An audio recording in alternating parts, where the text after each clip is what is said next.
नमस्कार, स्वागत है आप सबों का आपके यूट्यूब चैनल एग्जाम ट्रस्ट पे। जैसा कि आपको पता है कि आज है गद्य का 13वां दिन और आज हम लोग पढ़ने वाले हैं शिक्षा, जो कि इस चैप्टर का, इस बुक का लास्ट चैप्टर है। शिक्षा जो है वह जे कृष्णमूर्ति के द्वारा लिखी गई एक रचना है। अगर जे कृष्णमूर्ति के बारे में अगर बात करें तो 12 मई 1995 को इनका जन्म हुआ था और 17 फरवरी 1986 को इनकी मृत्यु हुई थी। इनका जन्म स्थान मदनपल्ली, चित्तूर, आंध्र प्रदेश में हुआ था। पूरा नाम जिद्द कृष्ण मूर्ति था। जिद्दू कृष्णमूर्ति था। माता का नाम संजीमा और पिताजी का नाम नारायणा जिद्दू था।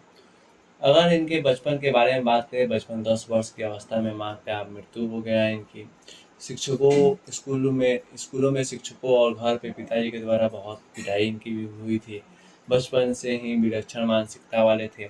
इनकी जो कृतियां हैं, the first and last freedom, the only revolution और कृष्णमूर्तिज नोट बुक आदि सब इनकी कृतियां रही हैं।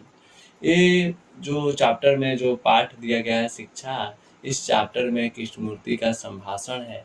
वे प्रायः लिखते नहीं थे, यानी ये लिखने वाले कम और बोलने वाले ज़्यादा थे। संभाषण करते थे, प्रश्नकर्ताओं के जवाब देते थे, उत्तर भी देते थे, और इसी को यहाँ पे लिखा गया है। इस पाठ में उसने उसने शिक्षा के अर्थ को बताया है। किसने? लेखक ने शिक्षा के महत्व को बताया है। लेखक कहते हैं कि शिक्षा का अर्थ कुछ परीक्षाओं को उत्तीर्ण करना है लेना, गणित, रसायन शास्त्र या अन्य विषयों में महारत हासिल कर लेना नहीं है, बल्कि जीवन को अच्छी तरह से समझना है। शिक्षा का कार्य है कि वह संपूर्ण जीवन की प्रक्रिया को समझने में हमारी सहायता करे। यानी शिक्षित व्यक्ति कौन है? जो अपने जीवन के सभी कार्यों को अच्छा से कर रहा है। वह कहते हैं कि न कुछ व्यवसाय या ऊंची नौकरी को प्राप्त करना है शिक्षा है, बल्कि जीवन में आने वाली समस्याओं के बारे में जानकारी प्राप्त करना है, उसको हल करने की शक्ति लाना, यही क्या है? शिक्षा है।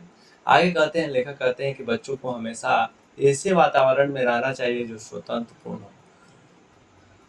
अधिकांश व्यक्ति ज्यों त्यों बड़ा होते जाते हैं, त्यों त्यों क्या होता है? उनके अंदर भय बढ़ते जाता है।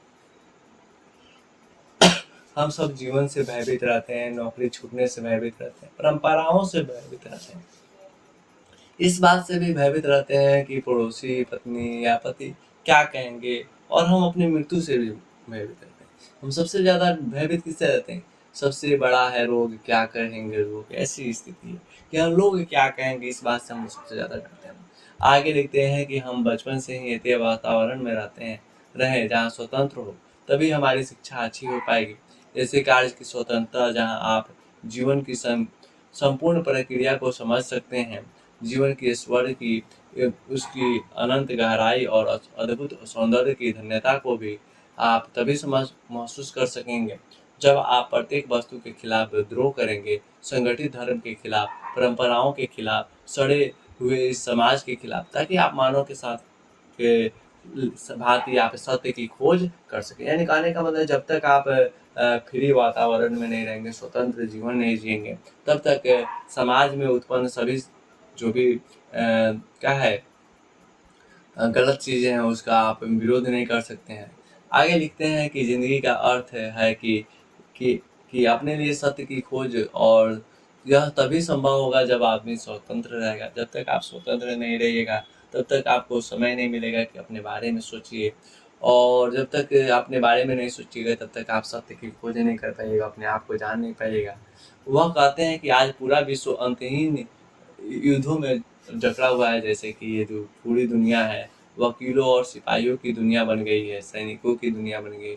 यह उन महत्वाकांक्षी स्त्री पुरुषों की दुनिया है जो प्रतिष्ठा के पीछे दिन रात भाग रहे हैं, और एक दूसरे के साथ क्या कर रहे हैं? संघर्ष कर रहे हैं कि हम बेटर यही करते रह रहे। ये ऐसी दुनिया बन गई। शिक्षा का मतलब केवल क्या हो गया है? सक्सेसफुल होना हो गया है। प्रत्येक मनुष्य किसी न किसी का विरोध कर रहा है, ये बात आप देख सकते हो। कभी कहते हैं कि सड़े हुए समाज के ढांचे को बदलने के लिए प्रत्येक मनुष्य को स्वतंत्रता पूर्वक सत्य की खोज करना चाहिए, नहीं तो हम क्या हो जाएंगे, एक दिन नष्ट हो जाएंगे, हम लोग मशीन बन के रह जाएंगे, केवल एक दूसरे से झगड़ते रह जाएंगे। बच्चों में ऐसी शिक्षा देनी चाहिए जिससे क्या हो जाए, उनके नूतन भविष्य यानी अच्छे भविष्य का क्या हो जाए, निर्माण हो सके। लेखक कहते हैं कि हम अपना पूरा जीवन सीखते हैं।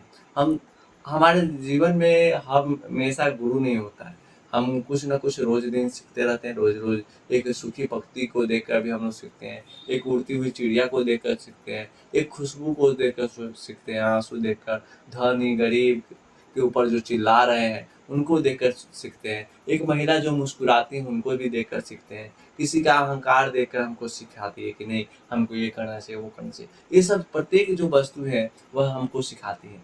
यानी कहने का मतलब है कि सीखने के लिए हमेशा मार्गदर्शक की जरूरत नहीं होती है, दार्शनिक की जरूरत नहीं होती है, कोई गुरु की जरूरत नहीं होती है। यानी हमें स्वयं, मेरा जीवन क्या है, एक गुरु है और हमको हमेशा क्या करेगा, सिखाते रहता है ना जी।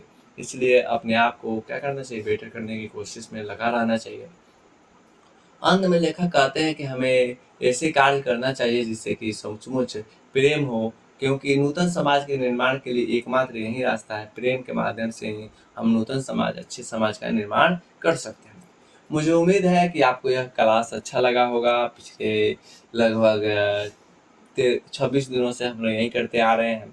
अब आप में से बहुत सारे बच्चों का कमेंट था कि सर आंसर भी करवा देते हैं इसका, तो मैं कोशिश करता हूँ कि जल्दी से जल्दी इसका आंसर शीट भी आ जाए, आंसर भी आपको समझाने की कोशिश करेंगे। फिर मिलते हैं अगले क्लास में, तब तक के लिए नमस्कार।